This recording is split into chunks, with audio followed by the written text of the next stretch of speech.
we're told that quadrilateral ABCD is a rhombus. And what they want us to prove is that their diagonals are perpendicular, that AC is perpendicular to BD.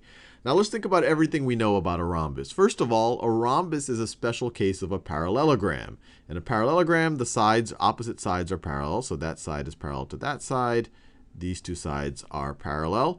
And in a rhombus, not only are the opposite sides parallel, it's a parallelogram, but also all of the sides have equal length. So this side is equal to this side, which is equal to that side, which is equal to that side right over there. Now, there's other interesting things we know about the diagonals of a parallelogram, which we know all rhombi are parallelograms. The other way around is not necessarily true.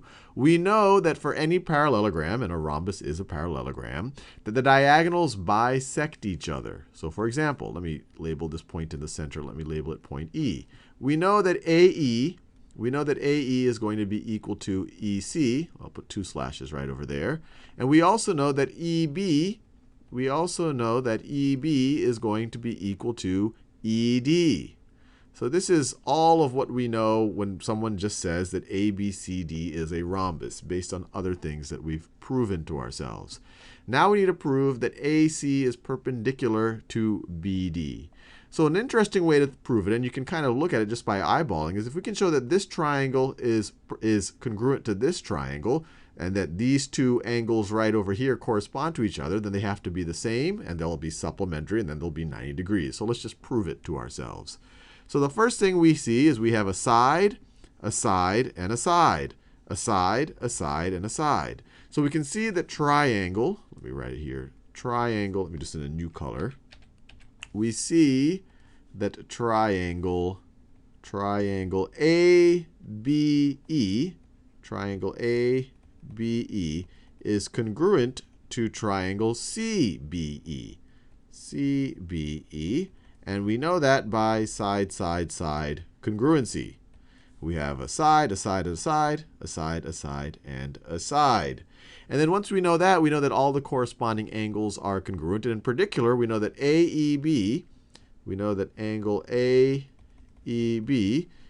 AEB is going to be congruent to angle, so AEB to CEB to angle CEB, because they are corresponding angles of congruent triangles. So this angle right over here is going to be equal to that angle over there. And we also know that they are supplementary. And so if they're both supplementary, so we also know, and let me write it this way, they're congruent and they are supplementary.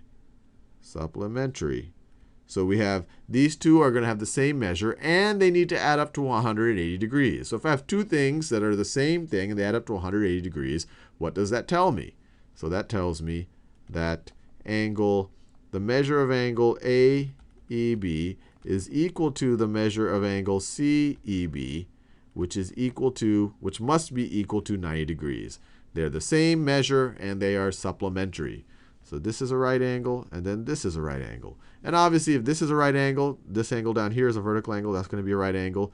If this is a right angle, this over here is going to be a vertical angle. And you see the diagonals intersect at a 90-degree angle. So we've just proved, so this is interesting. In a parallelogram, the diagonals bisect each other. For a rhombus, where all the sides are equal, we've shown that not only do they bisect each other, but they're perpendicular bisectors of each other.